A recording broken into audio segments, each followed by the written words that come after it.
Hi friends, welcome back to my YouTube channel. ಇವತ್ತಿನ ರೆಸಿಪಿಯಲ್ಲಿ ಗೋಬಿ ಹೇಗೆ ಮಾಡೋದಂತ ತೋರಿಸ್ಕೊಡ್ತೀನಿ. ನಾನಿವತ್ತು ಹೂಕೋಸು ಗೋಬಿ ಮಾಡ್ತಾಯಿದ್ದೀನಿ. ಹೂಕೋಸು ಎಲೆಕೋಸು ಎರಡರಲ್ಲೂ ಗೋಬಿ ಮಾಡ್ಬೋದು. ಹೂಕೋಸು ಗೋಬಿ ಮಾಡೋದು ತೋರಿಸ್ಕೊಡ್ತೀನಿ ಇವತ್ತು. ಈ ಥರ ನೀವೊಂದು ಸಲ ಟ್ರೈ ಮಾಡಿ, ತುಂಬ ಟೇಸ್ಟಿಯಾಗೂ ಬರುತ್ತೆ. ಒಂದು ಪಾತ್ರೆ ತೊಗೊಂಡಿದ್ದೀನಿ, ಅದಕ್ಕೆ ಸ್ವಲ್ಪ ಬಿಸಿ ನೀರು ಹಾಕ್ಕೊಂಡು ಹೂಕೋಸನ್ನೆಲ್ಲ ಇದಕ್ಕೆ ಬಿಡಿಸ್ಕೊಂಡು ಹಾಕ್ಕೊಂಡಿದ್ದೀನಿ. ದಪ್ಪಗೆ ಅದೆಲ್ಲ ಕುಯ್ಕೊಂಡು ಹಾಕ್ಕೊಂಡಿದ್ದೀನಿ.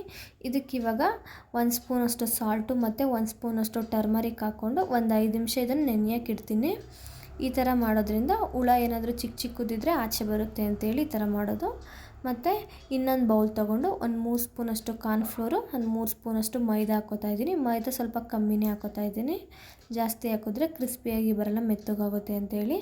ಮತ್ತು ಇವಾಗ ಇದಕ್ಕೆ 1 ಸ್ಪೂನಷ್ಟು ಚಿಲ್ಲಿ ಪೌಡರ್ ಹಾಕ್ಕೋತಾ ಇದ್ದೀನಿ, ಮತ್ತು ಒಂದು ಅರ್ಧ ಸ್ಪೂನಷ್ಟು ಸಾಲ್ಟ್ ಹಾಕ್ಕೋತಾ ಇದ್ದೀನಿ, ಮತ್ತು ಶುಂಠಿ ಬೆಳ್ಳುಳ್ಳಿ ಪೇಸ್ಟ್ ಹಾಕ್ಕೋತಿದ್ದೀನಿ. ಗೋಬಿ ಎಲ್ಲ ನೆನೆಯೋಕೆ ಇಟ್ಟಿದ್ನೆಲ್ಲ ಹೂಕೋಸನ್ನೆಲ್ಲ ಅದನ್ನೆಲ್ಲ ತೆಗೆದು ನೀರೆಲ್ಲ ಹಿಂಡಿ ಇದಕ್ಕಿವಾಗ ಹಾಕ್ಕೋತಾ ಇದ್ದೀನಿ. ಮತ್ತು ಇವಾಗ ಒಂದು ಸ್ಪೂನಷ್ಟು ಅಷ್ಟೇ, ಒಂದು ಸ್ಪೂನಷ್ಟು ನೀರು ಹಾಕ್ಕೊಂಡು ಇದನ್ನು ಮಿಕ್ಸ್ ಮಾಡ್ಕೋತಾ ಇದ್ದೀನಿ. ಮತ್ತು ಟೇಸ್ಟಿಂಗ್ ಪೌಡರ್ ಹಾಕ್ಕೋತಿದ್ದೀನಿ. ಇದು ಆಪ್ಷನಲ್ಲು, ಬೇಕಿದ್ದರೆ ಹಾಕ್ಕೊಳ್ಳಿ, ಇಲ್ಲಾಂದರೆ ಸ್ಕಿಪ್ ಮಾಡಿ. ನಾನಿದು ಕಲರ್ ಬರುತ್ತೆ ಅಂತೇಳಿ ಹಾಕ್ಕೋತಾ ಇದ್ದೀನಿ.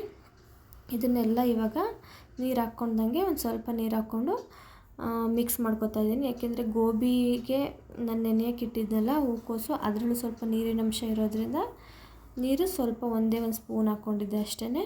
ಇದನ್ನೆಲ್ಲ ನೆನೆಯೋಕೆ ಇಡ್ತೀನಿ. ಇವಾಗ ನೀಟಾಗಿ ಮಿಕ್ಸ್ ಮಾಡಿಕೊಂಡು ಒಂದು 5 ನಿಮಿಷ ನೆನೆದ್ರೆ ಸಾಕು. ಚೆನ್ನಾಗಿ ಹೂಕೋಸಿಗೆಲ್ಲ ಅಂಟ್ಕೊಂಡಿರುತ್ತೆ ಇದೆಲ್ಲ ಮಸಾಲ ಎಲ್ಲ. ಮತ್ತಿವಾಗ ಒಂದು ಪ್ಯಾನ್ ತಗೊಂಡು ಅದಕ್ಕೆ ಎಣ್ಣೆ ಹಾಕ್ಕೊಂಡಿದ್ದೀನಿ.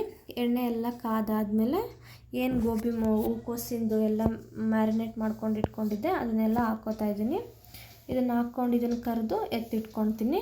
ಮತ್ತು ಅದೇ ಗ್ಯಾಪಲ್ಲಿ ನಾನು ಒಂದೆರಡು ಈರುಳ್ಳಿ ಮತ್ತು ಒಂದು ಸ್ವಲ್ಪ ಕೊತ್ತಂಬರಿ ಸೊಪ್ಪನ್ನ ಚಿಕ್ಕದಾಗಿ ಕಟ್ ಮಾಡಿಕೊಂಡು ಎತ್ತಿಟ್ಕೊತೀನಿ. ಇದಕ್ಕೆ ಗೋಬಿ ಎಲ್ಲ ಆದಮೇಲೆ ಇದಕ್ಕೆ ಮೇಲೆ ಕೋಟಿಂಗ್ ಮಾಡೋಕ್ಕೆ ಮತ್ತು ಮಸಾಲನೂ ಸ್ವಲ್ಪ ಹಾಕಿ ಮಾಡ್ತೀನಿ. ಇದಕ್ಕೆ ಚೆನ್ನಾಗಿರುತ್ತೆ ಆ ಥರ ಮಾಡೋದ್ರಿಂದ. ಇಲ್ಲ ಹಿಂಗೆ ಡ್ರೈ ಗೋಬಿನೂ ತಿಂದರೂ ಚೆನ್ನಾಗಿರುತ್ತೆ. ನನಗೆ ಆ ಥರನೇ ಇಷ್ಟ ಆಗುತ್ತೆ, ಅದಕ್ಕೆ ಆ ಥರ ಮಾಡ್ಕೋತಾ ಇದ್ದೀನಿ. ಇವಾಗ ಈ ಎಣ್ಣೆ ಎಲ್ಲ ಬೇರೆ ಕಡೆ ಎತ್ತಿಟ್ಕೊಂಡು ಇದೇ ಪ್ಯಾನಿಗೆ ನಾನು ಈರುಳ್ಳಿ ಕಟ್ ಮಾಡ್ಕೊಂಡು ಇಟ್ಕೊಂಡಿರೋದು ಹಾಕ್ಕೊಂಡಿದ್ದೀನಿ. ಇದನ್ನು ಸ್ವಲ್ಪ ಬೇಯಿಸ್ಕೊಂಡು ಇವಾಗ ಇದಕ್ಕೆ ಟೊಮೊಟೊ ಸಾಸು ಮತ್ತು ಸೋಯಾ ಸಾಸ್ ಹಾಕ್ಕೋತೀನಿ. ಸೋಯಾ ಸಾಸ್ನು ಸ್ವಲ್ಪ ಹಾಕ್ಕೋತೀನಿ, ಜಾಸ್ತಿ ಹಾಕಿದ್ರೆ ಕೈ ಬರುತ್ತೆ ಅಂತೇಳಿ ನಾನು ಸ್ವಲ್ಪ ಹಾಕ್ಕೋತಾ ಇದ್ದೀನಿ. ನೀವು ಸ್ವಲ್ಪ ಹಾಕ್ಕೊಳ್ಳಿ. ಇದಾದಮೇಲೆ ಇದಕ್ಕೆ ಗೋಬಿ ಏನು ಮಾಡಿಟ್ಕೊಂಡಿದ್ದೆ ಅದನ್ನೆಲ್ಲ ಹಾಕ್ಕೊಂಡು ಸ್ವಲ್ಪ ಕೊತ್ತಂಬರಿ ಸೊಪ್ಪು ಎತ್ತಿಟ್ಕೊಂಡಿದ್ನಲ್ಲ ಇದು ಸ್ವಲ್ಪ ಕುದಿಬೇಕು. ಇದು ಕುದ್ದಾದಮೇಲೆ ಒಂಚೂರು ಬೇಯಲಿ, ಇದು ಹಸಿ ವಾಸನೆ ಸ್ವಲ್ಪ ಹೋಗಲಿ. ಇದಾದಮೇಲೆ ಗೋಬಿ ಮಾಡಿಟ್ಕೊಂಡಿರೋದನ್ನೆಲ್ಲ ಹಾಕ್ಕೋತಿದ್ದೀನಿ. ಇದನ್ನು ಮಿಕ್ಸ್ ಮಾಡಿಕೊಂಡು ಕೊತ್ತಂಬರಿ ಸೊಪ್ಪೆಲ್ಲ ಹೆಚ್ಚಿಟ್ಕೊಂಡ್ರೆ ಅದು ಹಾಕ್ಕೊಳ್ತೀನಿ. ಇದಾದರೆ ಗೋಬಿ ರೆಡಿ ಆಗುತ್ತೆ.